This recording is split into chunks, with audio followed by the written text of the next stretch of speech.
سلام و درود به شما عشقای من. بنده تزار هستم و این اولین کلیپ بنده است که در کانال یوتیوب خودم میذارم و تقریبا اولین کلیپ بنده است که با صدای خودم روی ویدیو دارم ضبط میکنم و امروز اومدیم با آموزش انجام دادن کامل ستینگ یعنی ست ادیت در کانال تلگرام من انجام بدیم. و من امروز در تلگرام خودم دو تا ستینگ برای شما فرستادم که وارد گوشیتون کنید. وارد یعنی ست ادیت و این ست ادیت و یا همین ستینگی که من برای شما فرستادم شامل همه گوشی ها میشه و بعضی از ستینگ ها فقط برای یک گوشی درست شده و من الان اومدم به شما آموزش بدم که چجوری این ستینگ ها رو وارد کنید.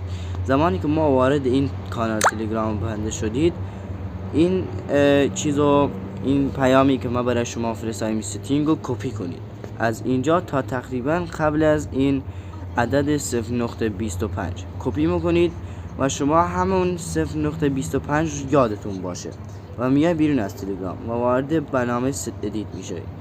اینجایی که بنده میخوام بزنم اینجا و میزنم و اینو پاک میکنم کامل.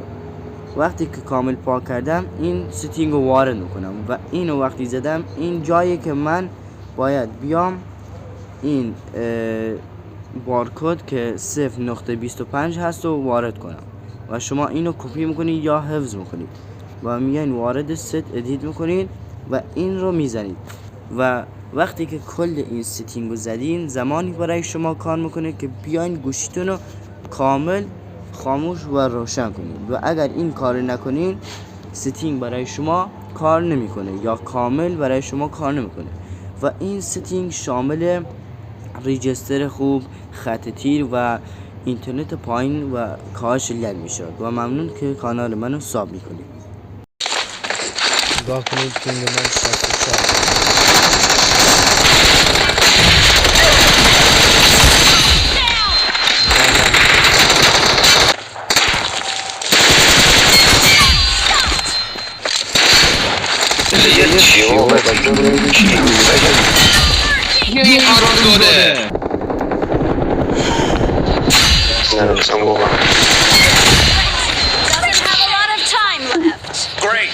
ما میریم که وارد مچ لیگ بشیم.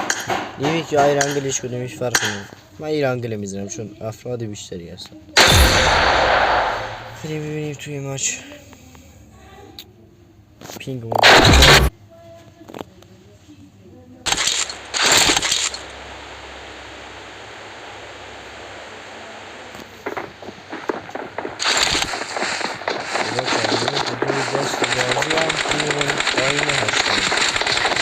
Good luck, mates. توی مچ صد به پایین